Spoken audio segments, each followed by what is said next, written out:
भगवान का जब मोहिनी अवतार हुआ तो मोहिनी अवतार के उस स्वरूप के सौंदर्य पर 33 कोटि देवता न्योछावर हो गए।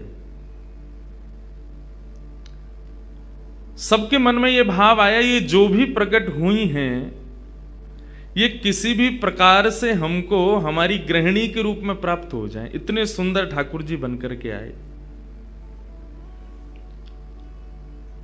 चंद्रमा भी पीछे पीछे चल रहे हैं, शंकर जी भी पीछे पीछे चल रहे हैं, ब्रह्मा जी भी पीछे पीछे दौड़ रहे हैं, वरुण आदि आदि जितने भी देव हैं सब मोहिनी पर ऐसे लट्टू हुए कि एक बार हमको देख बर ले, एक बार केवल हम पर दृष्टिपात कर दे, उसी मात्र से हमारा कल्याण हो जाना है। ऐसा ठाकुर जी का स्वरूप। परंतु उन 33 कोटि देवताओं में एक देव ऐसे हैं जिनका मोहिनी के प्रति ऐसा कोई दुर्भाव नहीं था, और वो देव थे सूर्य। सूर्य ने जब मोहिनी के सौंदर्य को देखा तो उनके मन में भाव आया, इतनी सुंदर, इतनी सुकुमारी, इतनी कोमल, इतनी मधुर। सबको तो लगे हमारी पत्नी बने, लेकिन सूर्य को लगे मेरी बेटी बन जाए, मुझे पुत्री रूप में प्राप्त हो जाए।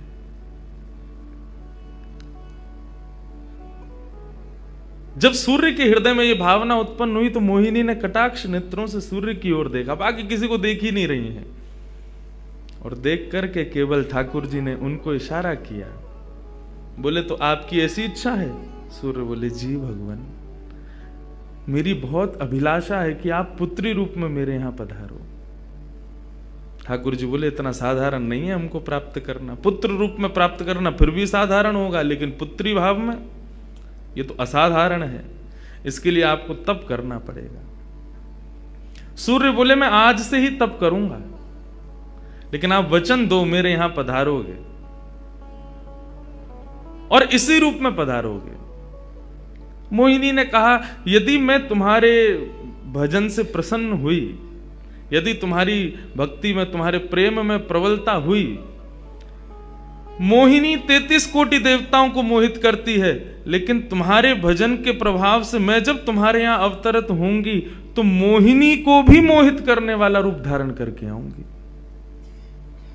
मोहिनी जिसने तीनों लोकों को अपने रूप पर न्योछावर कर दिया, वो मोहिनी भी जिस रूप को देख करके मोहित हो जाए, वो रूप आएगा आपके यहां पर। वही सूर्य वृषभानु जी के रूप में प्रकट हुए हैं, और जब वृषभानु जी के रूप में प्रकट हुए, उससे पहले एक राजा के रूप में भी आए थे, तब भी इन्होंने तपस्या की थी, लेकिन ठाकुर जी नहीं पधारे। जब वृषभानु के रूप में प्रकट हुए तो इन्होंने ठाकुर जी का यजन करना बंद कर दिया, ब्रह्मा जी का यजन प्रारंभ किया, ब्रह्मा जी से प्रार्थना की। ब्रह्मा जी प्रकट हुए, बोले क्या वरदान चाहिए? बोले वरदान आपसे नहीं चाहिए, वरदान हमको किसी ने कहा था कि वे हमारे यहाँ पुत्री रूप धारण करके आएंगे, मुझे लग रहा है वो कहीं भूल नहीं गए हो, इसलिए ब्रह्मा जी आप बहुत करीब हो ठाकुर जी के, आप उनको जाकर के संकेत करो कि कोई आश में बैठा है उनकी में। जब से मोहिनी स्वरूप देखा तब से हम पागल हुए फिर रहे हैं, 33 कोटि देवताओं के मन में यही आता है कब प्रकट होंगी दोबारा। कृपा करो, आप प्रार्थना करो कि वो पधारें। ब्रह्मा जी बोले आपके भजन में इतनी सामर्थ्य है कि ठाकुर जी मना नहीं कर सकते। बोले तो फिर मुझे विश्वास के लिए कुछ तो कह करके जाओ। ब्रह्मा जी बोले मेरी जिम्मेवारी बन जाए, इसलिए चलो इस पर्वत के रूप में मैं विराज जाता हूं। और बरसाना पर्वत के रूप में श्री ब्रह्मा जी विराज गए। ठाकुर जी आएंगे, मैं जिम्मेवारी लेता हूं, इसलिए मैं ही पर्वत बन के बैठा हूं। ब्रह्मा जी ने जाकर के प्रार्थना की। ठाकुर जी बोले मैं तो सच में ही भूल गया था कि मुझे जाना है। बोले भगवान वो बहुत प्रतीक्षा कर रहे हैं आपकी। वृषभानु जी का भजन कैसा बताया। वृषभानु जी की एक ही इच्छा है कि मेरे पास जो पुत्री रूप ठाकुर जी का आवे, ठाकुर जी मोहिनी बनकर के आए तो 33 कोटि देवताओं के हृदय में ठाकुर जी के प्रति वात्सल्य भाव प्रकट नहीं हुआ, प्रेम भाव प्रकट नहीं हुआ, कुछ और ही भाव था उन देवताओं का। वृषभानु जी कह रहे हैं कि मैं ऐसी पुत्री पाना चाहता हूं जिसको देख करके काम नष्ट हो जाए, काम का भी मर्दन हो जाए, सामने वाले के हृदय में एक दिव्य प्रेम प्रकट हो, निष्काम प्रेम, अनकंडीशनल लव किसे कहते हैं, इसका प्रसाद पूरे दुनिया को देने वाली ऐसी पुत्री मेरे घर पधारे। स्वार्थ सिद्ध प्रेम सब करना जानते हैं, लेकिन निस्वार्थ प्रेम किसे कहते हैं, वो ठाकुर जी का वो शक्ति स्वरूप ही सबको बता सकता है। ब्रह्मा जी की प्रार्थना हुई ठाकुर जी से। ठाकुर जी अपने वैकुंठ में विचरण कर रहे हैं, विचार कर रहे हैं कैसे करूं, नंद यशोदा के यहां भी जाना है, देवकी वसुदेव के यहां भी पुत्र बनना है, पहले से ही 4 मम्मी पापा हैं हमारे, अब ये 2 मम्मी पापा और कैसे बनाऊं, 6 माता पिता। तब ठाकुर जी विचरण कर रहे थे, तभी एक खंभ में मणि, उस मणि में ठाकुर जी ने अपना प्रतिबिंब देखा। ठाकुर जी अपना प्रतिबिंब नहीं देखते, क्यों? बहुत कम देखते हैं। जब श्रृंगार आरती होती है लाल जी की, तभी इनको प्रतिबिंब दिखाते हैं, और उस प्रतिबिंब में भी इतने इतराते हैं महाराज, उसमें भी स्वयं को देख करके खुश हो जाते हैं, वाह मैं कितना प्यारा लग रहा हूं। अपना प्रतिबिंब ठाकुर जी इसलिए नहीं देखते क्योंकि स्वयं ठाकुर जी मोहित हो जाते हैं खुद ही पर। जैसे ही ठाकुर जी ने स्वयं का प्रतिबिंब देखा, प्रतिबिंब देख के आगे बढ़े, लेकिन ठाकुर जी मन में विचार करने लगे, मुझे सबके स्वभाव प्रिय हैं, लेकिन अपना यदि देखूं तो अपना प्रतिबिंब बहुत प्रिय है। जब स्वयं को देखता हूं प्रतिबिंब में, तो ऐसा लगता है कि मानो जो सबको मोहित कर रहा है वो स्वयं को जब देखे तो खुद भी मोहित हो रहा है, क्योंकि प्रतिबिंब कभी झूठ नहीं बोलता। प्रतिबिंब का ये स्वभाव है, आप जैसे हो वैसा आपको दिखाता है। ठाकुर जी ने जब प्रतिबिंब देखा, अपने उस प्रतिबिंब स्वरूप को ठाकुर जी ने स्थिर कर दिया, और स्थिर करके अब तो ठाकुर जी लाए महाराज लक्ष्मी जी की पूरी पेटिका लेकर के आए श्रृंगार की, और अपने प्रतिबिंब स्वरूप को ही उन्होंने श्रृंगार करना प्रारंभ किया। किशोरी जी के श्रृंगार का इतना भाव बताते हैं, किशोरी जी की नथ बेसर ऐसी, किशोरी जी के कान के कुंडल ऐसे, किशोरी जी के पांव की महावर ऐसी, क्यों ना हो, क्योंकि श्याम सुंदर ने श्रृंगार किया है। किशोरी जी का जो स्वरूप है वो ठाकुर जी ने उसका श्रृंगार किया है। नारायण बैठे महाराज सिंहासन लगा करके अपने प्रतिबिंब का ही श्रृंगार कर रहे हैं। मोर पीछ हटाया, मुकुट उतार के दूर रखा, घुंघराले केशों को खोल दिया, नेत्रों में सुंदर सुंदर छोटा छोटा काजल लगाया, माथे पर एक सुंदर बिंदिया लगाई है, होठों पर निर्मल लालिमा लगाई है, गले में हार पहनाया, सर्वांगीण श्रृंगार किया, और लक्ष्मी जी की चुनरी ला करके जैसे शीश पर से चढ़ा करके ठाकुर जी ने थोड़ा सा जो श्याम रंग है उसको जैसे ही गौरवर्ण किया, वैकुंठ के उस प्रतिबिंब में से मानो जैसे सूर्य चंद्र का एकाकार रूप प्रकट हो गया हो, इतना तेज पुंज प्रकट हो गया कि ठाकुर जी भी अपने नेत्रों को छुपाने लगे। थोड़ी देर नेत्रों को बंद करने के बाद जब बड़ी धीरे से ठाकुर जी ने जब अपने प्रतिबिंब की ओर देखा, तो किशोरी जी का दिव्य स्वरूप वहां प्रकट हो गया। ठाकुर जी ने दंडवत किया, पहले प्रणाम, हे श्याम सुंदर, आपने ही मेरो निर्माण कियो है, आपने ही मोह को प्रकट कियो है। क्या भाव है?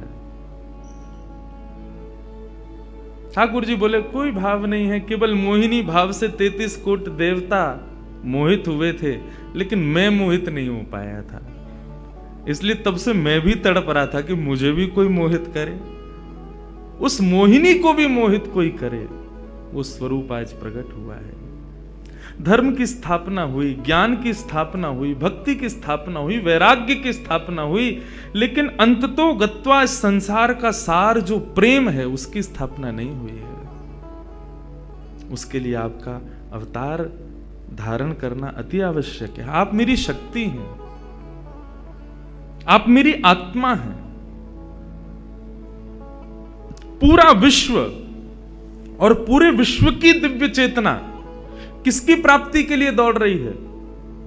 कि आत्मा एक दिन परमात्मा में मिल जाएगी, लेकिन उस परमात्मा में आत्मा जो विद्यमान है वही तो किशोरी जी हैं। उस आत्मा की परमात्मा की जो आत्मा है वही तो श्री राधा जी हैं। लोग उनके रूप को नहीं समझ पाते। आजकल के यंगस्टर्स, आजकल के युवा उनको बहुत विचित्र रूप में दर्शन करते हैं कि कृष्ण राधा कौन है, बोले कि they are just like some love words. ऐसा नहीं है। आप उनको सीमित उस अवस्था में, और माफ कीजिएगा यदि किसी प्रवचनकर्ता की कथा सुनने के बाद भी आप उनको वहीं तक सीमित मान रहे हो ना, दोष आपको नहीं, प्रवचन करने वाले को लगेगा कि तुम किशोरी जी के इसी रूप को स्थापित कर पाए। इसीलिए कथाओं में ज्यादा किशोरी जी का प्रसंग ना हम कहते हैं ना उसका स्पर्श करते हैं। स्पर्श करने पहले से भी 100 बार सोचते हैं। यहां आने से पहले भी मुझे कई आचार्यों ने संपर्क किया कि वहां आप किस विषय को लेकर के जाएंगे, आप गर्ग संहिता पर कहेंगे या किशोरी जी के किस भाव को वहां पर प्रस्तुत करने वाले हैं। मैंने कहा देखो, हम बस बोलेंगे जो निकल जाए मुंह से, जिसका जो भाव ठाकुर जी स्वीकार कर लें बस, लेकिन भाव ये रखेंगे ठाकुर जी विराज गए हैं कि कोई अनधिकारी इस भाव को सुनकर के अपने मन में कोई दुर्भाव ना प्रकट करे। ब्रजवासी बहुत डरते हैं किशोरी जी के भाव को कहने में, क्योंकि जब सामने वाले से प्रत्युत्तर के रूप में कुछ विलग ही सुनने को मिलता है तो बहुत कष्ट होता है हृदय को कि तुमने किशोरी जी को क्या समझा, वो क्या है और तुमने उनके किस रूप को जाना।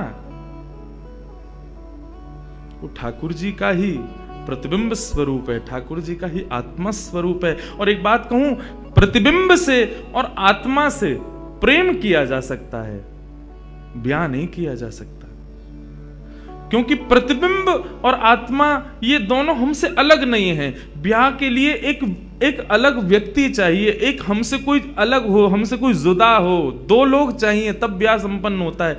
लेकिन कृष्ण और राधा, इन दोनों में भेद है ही नहीं। किशोरी जी और ठाकुर जी में कभी भी कदापि कोई भेद नहीं है। बल्कि लीलाएं अभी सुनेंगे हम लोग, कभी कभी ठाकुर जी जब किशोरी जी का रूप धारण करते हैं तो किशोरी जी से ज्यादा गोपियों को सुख देते हैं।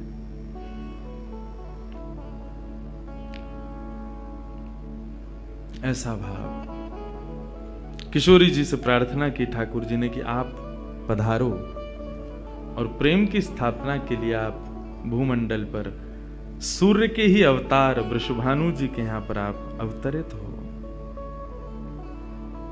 तब किशोरी जी ठाकुर जी की बात मान करके और वृषभानु और कीर्ति के यहां पर अवतरित होती हैं। किशोरी जी का जब अवतार हुआ, जब अवतरण हुआ, कब हुआ? सुबह के 4:40 पर। ठाकुर जी के जितने भी अवतार हुए या तो दिन में 12 बजे हुए या रात में 12 बजे हुए, लेकिन किशोरी जी का अवतरण भोर में ब्रह्म मुहूर्त में सुबह 4:40 पर हुआ। क्यों?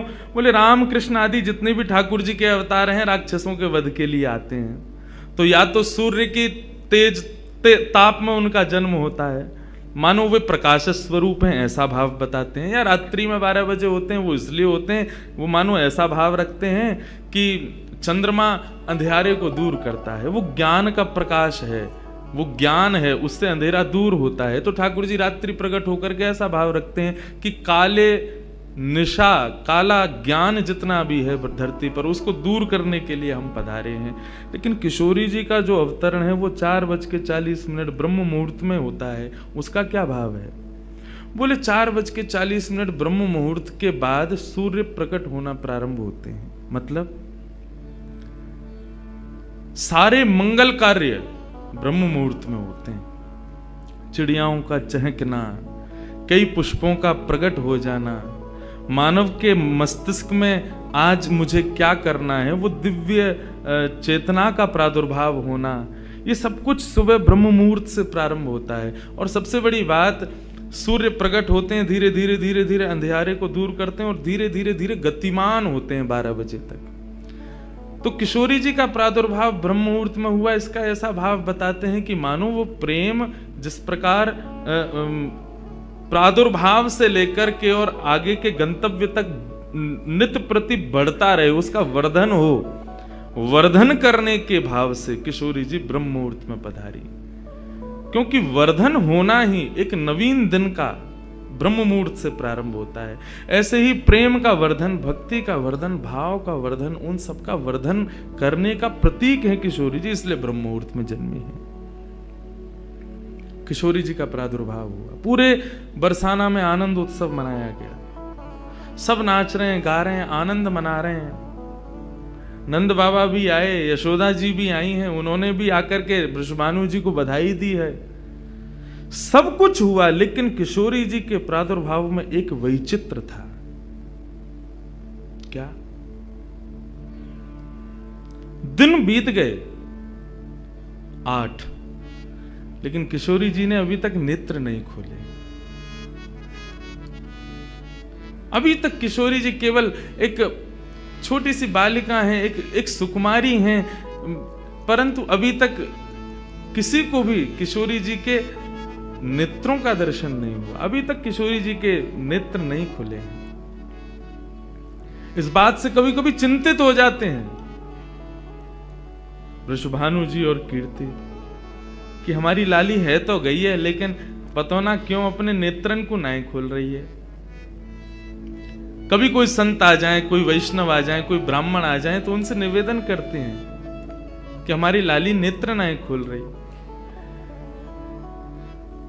तब देवताओं ने नारद जी को भेजा, आप जाओ और जाकर के वृषभानु जी के इस मन के भाव को पूर्ण करके आओ, किशोरी जी के सुंदर नेत्रों का दर्शन उनको कराओ। तब श्री नारद जी महाराज का आगमन हुआ। नारद जी जैसे ही आए तो वृषभानु जी ने नारद जी को देखते ही सबसे पहले अपने पुत्र को बिठा दिया। श्री दामा से मिलो, हमारा लाला है। नारद जी उससे मिले, उसका सब देखने लगे। नारद जी मन में विचार कर रहे हैं कि ये उनसे कब मिलवाएंगे, किशोरी जी का दर्शन कब होगा। 2-3 दिन तक नारद जी विचरण करते रहे बरसाने में। वृषभानु जी का मन तो होता है कि मैं इनसे कुछ कहूं, कुछ पूछूं, थोड़ा किशोरी जी के बारे में, अपनी लाली के बारे में न कुछ जानूं, लेकिन अभी वो भाव प्रकट नहीं हो रहा है।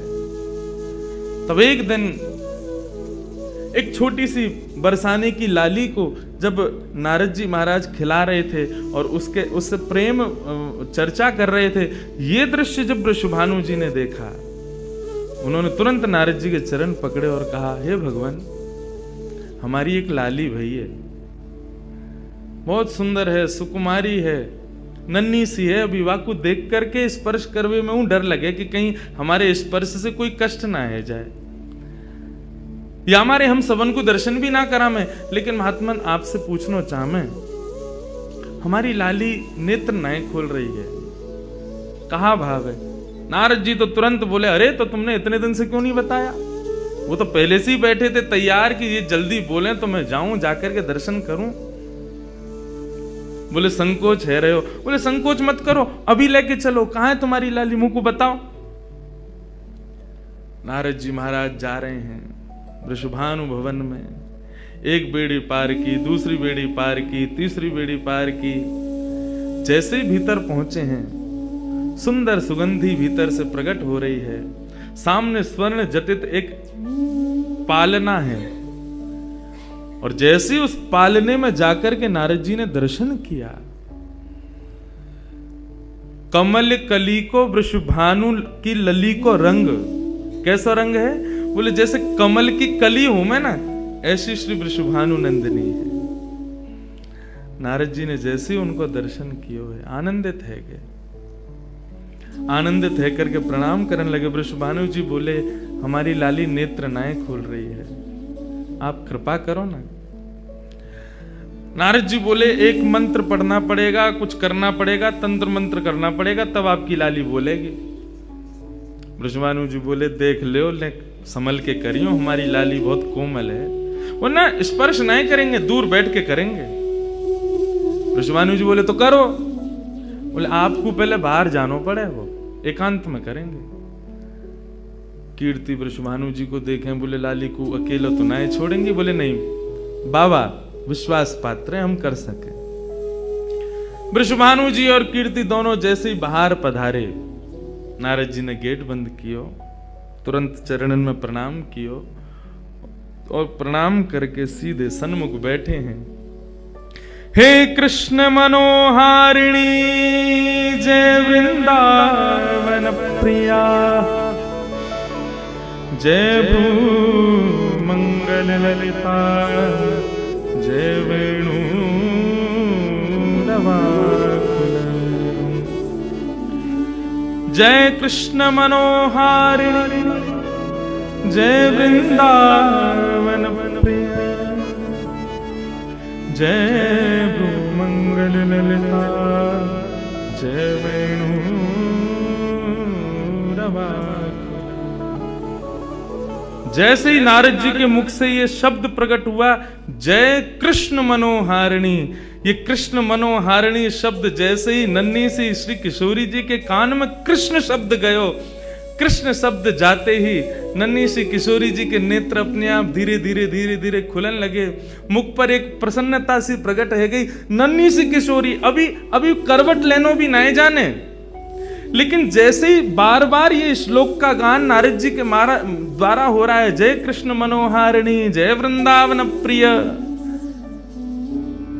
इसको सुनकर के किशोरी जी जो अभी करवट लेनो भी ना जाने, वो अपने पालना को पकड़ करके अपने पालना से उछक करके वहीं से झांक करके श्री नारद जी को देख रही हैं। और नारद जी ने जैसे किशोरी जी के रूप को देखो है, सुंदर मृगनयनी किशोरी जी आज नारद जी को देख रही है। मुख में अभी दांत ना है, बिना दांतन के किशोरी जी के मुखमंडल की प्रसन्नता देख करके नारद जी आनंद विभोर हो गए। नारद जी बोले, आपको ये कीर्तन भायो, आपको ये कीर्तन प्रिय लगो? किशोरी जी के मुख से केवल किलकारी निकल रही है। नारद जी ने उठाई अपनी वीणा करताल और जय कृष्ण मनोहारिणी जय वृंदावन प्रिय, और इसी का कीर्तन करते हुए वहां नाचने लगे, नृत्य करने लगे, चारों ओर घूम रहे हैं। बीच में पालने में श्री किशोरी जी बैठ करके और करताल बजा रही हैं और करताल बजा करके आनंदित हो रही हैं। वृषभानु जी बाहर खड़े, बोले कि भीतर तो कीर्तन चल रहा है, करताल की आवाज आ रही है, वीणा बज रही है। तभी उनने कान लगा करके सुनो तो नारद जी गा रहे, जय कृष्ण मनोहारिणी जय वृंदावन प्रिय, जय भ्रू मंगल ललिता, जय वेणु रवाकुल। वृषभानु जी ने ये स्वर सुन लिया, लेकिन जैसे ही थोड़े से गए हैं और खिड़की में जाकर के भीतर झांक करके देखा, अद्भुत दृश्य। नन्ही सी किशोरी ज्यादा से ज्यादा 8 दिन की होंगी, 10 दिन की होंगी, अपने पालना में पौड़ करके स्वयं को झुला रही हैं, करताल बजा रही हैं। चारों तरफ नारद जी वीणा बजा करके करताल बजा करके आनंद से किशोरी जी को मुखोल्लास कर रहे हैं। ये दृश्य देख करके श्री वृषभानु जी को एक बार तो मूर्छा आ गई, मैं वास्तव में 8 दिन की बालिका को देख रहा हूं। उन्होंने कीर्ति को कुछ नहीं बताया। नारद जी महाराज ने प्रणाम किया, तब किशोरी जी की सहचरियां प्रकट हुई और कहा कि हे नारद, आपने हमारी किशोरी जी को बहुत सुख प्रदान किया है। जब कभी भी आपको ऐसा दर्शन करना हो तो हम आपको कुछ स्थान बता रहे हैं। गोवर्धन, श्री यमुना पुलिन और ब्रज कुंज, इन 3 स्थानों पर आप जब कभी भी हमारी किशोरी को स्मरण करके यही कीर्तन को गान करोगे, किशोरी जी को यही स्वरूप आपको दिखेगा। ये हमारा वरदान है आपको, क्योंकि आपने किशोरी जी कृपामयी तो हैं। लाल जी 10 बार विचार करेंगे कृपा करवे में, किशोरी जी विचार थोड़ी करें, वो तो तुरंत करुणा करें। नारद जी जाओ, जब कभी भी लाडली को दर्शन करना हो यही भाव से कर लियो। नारद जी महाराज के नेत्र सजल है गए, किशोरी जी के चरणन में बारंबार प्रणाम कियो और प्रणतिपात करते हुए वहां से प्रस्थान कर गए। किशोरी जी फिर से नेत्र बंद करके अपने पालना में पौड़ गई। कीर्ति जी बोली, बाबा आयो टोना टोटका करके गयो, तब वो हमारी लाली के नेत्र तो खुले नहीं। कीर्ति जी गोद में लेकर के सुला रही है, नेक नेक थोड़ी सी संकुचित है करके रुदन करना प्रारंभ कियो।